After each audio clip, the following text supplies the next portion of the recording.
그나마 지금 다행인 건 저는 개인적으로 이게 맞을지 안 맞을지는 알 수 없습니다.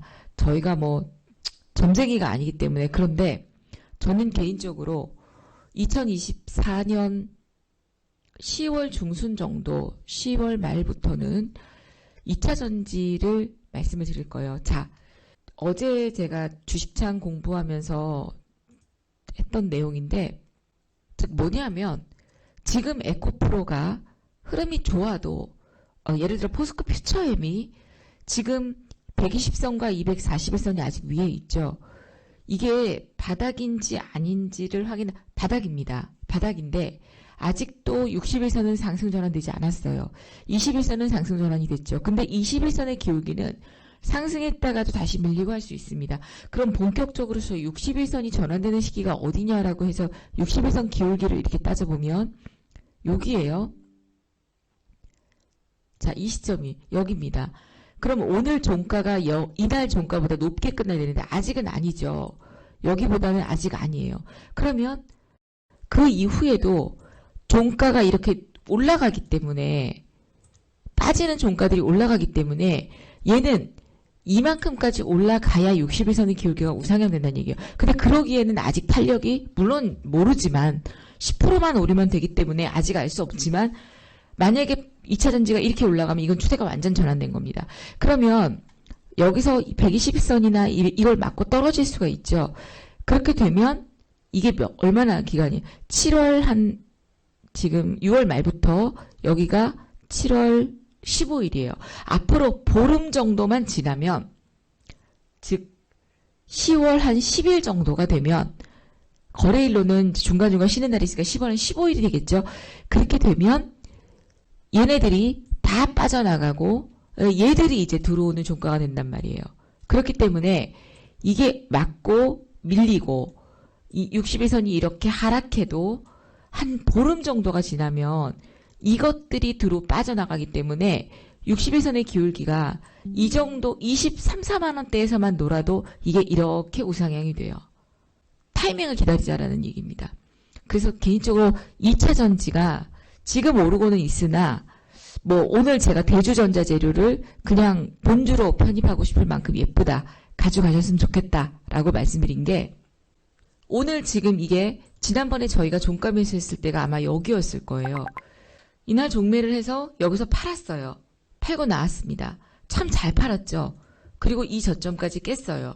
근데 여기서도 제가 종가 매수를 안 드렸단 말이에요. 그러다가 어제 종가 매수를 드렸어요.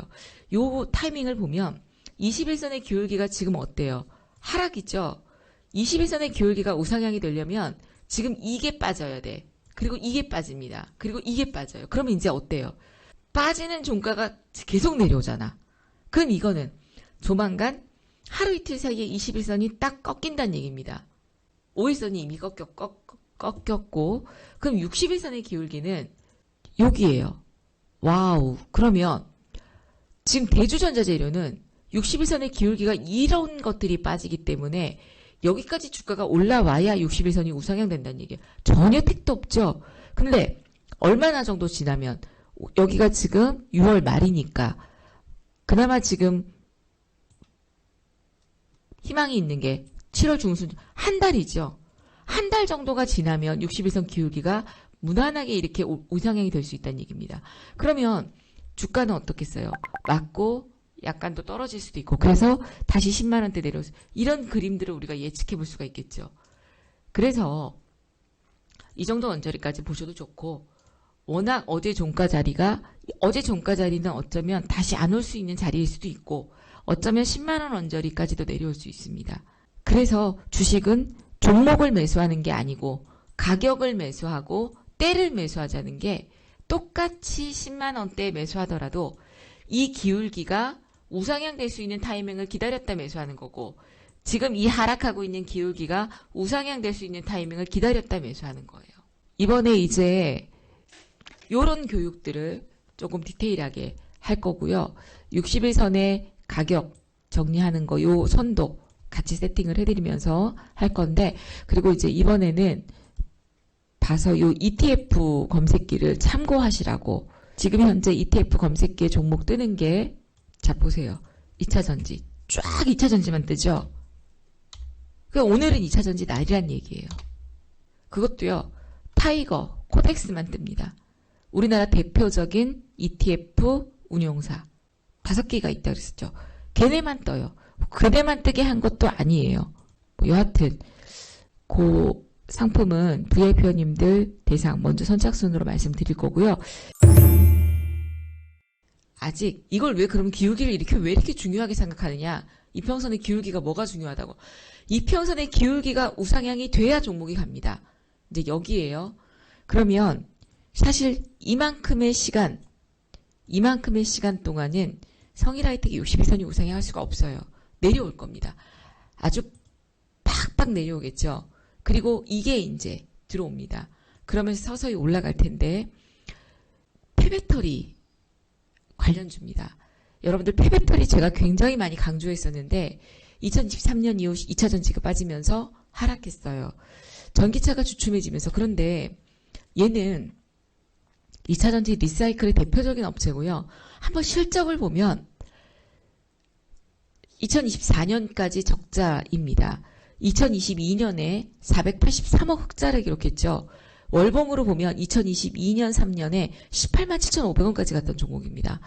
실적으로 보시면 저는 저가격대까지도 간다고 봅니다. 적어도 15만 원까지. 그리고 2025년에 흑자 전환이 돼요. 2026년에는 475억입니다. 이때 실적만큼 늘어난다는 얘기죠. 그리고 계속 실적은 27년, 28년 늘어날 수밖에 없어요. 전기차가 중국에서 폐배터리가 나오기 시작하는 시기가 2025년부터입니다. 다만 지금 종목이 안 가서 그런데 미래의 흐름으로 봤을 때에 제가 만약에 저희 아이들 유학 가기 1년, 2년 유학 가는데 한다면 저는 지금 성일하이텍을 사라고 얘기를 할 것 같아요. 성일하이텍, 코스모화학, 세비캠, IS동서 이런 아이들. 그리고 저기 코스모 신소재, LNF. 2차전지를 사서 묻어놓고 가라고 할 것 같아요. 왜냐하면 2025년 연말 정도까지 1년 정도 보고 지금 반도체를 들어갈 수도 없어요. 그렇다고 지금 제약바이오를 들어갈 수도 없어요. 조선도 이미 많이 오르고 눌림목입니다. 무슨 얘기냐면 조선도 급등하고 지금 한 80% 정도의 눌림목이에요. 그 다음에 자동차 마찬가지예요. 반도체 이제 거의 한 1분기 정도 후면 반도체는 다시 또 하락 사이클로 넘어갈 겁니다. 그게 안 좋아서가 아니라 줄어드는 거죠, 실적이. 그렇다면 큰 섹터 가운데 물론 그 안에 푸드도 있고 미용도 있고 많이 있겠지만 산업의 사이클로 봤을 때는 저는 전기차를 그리고 흑자 전환 종목을 돌리다 보면요. 보세요. 코스모 신소재 실적 천보 흑전 원준 LNF 내년에 흑전이에요. 2026년에는 최고의 실적을 달성합니다. 포스코 퓨처엠 2026년 4,887억 원 최고의 실적입니다.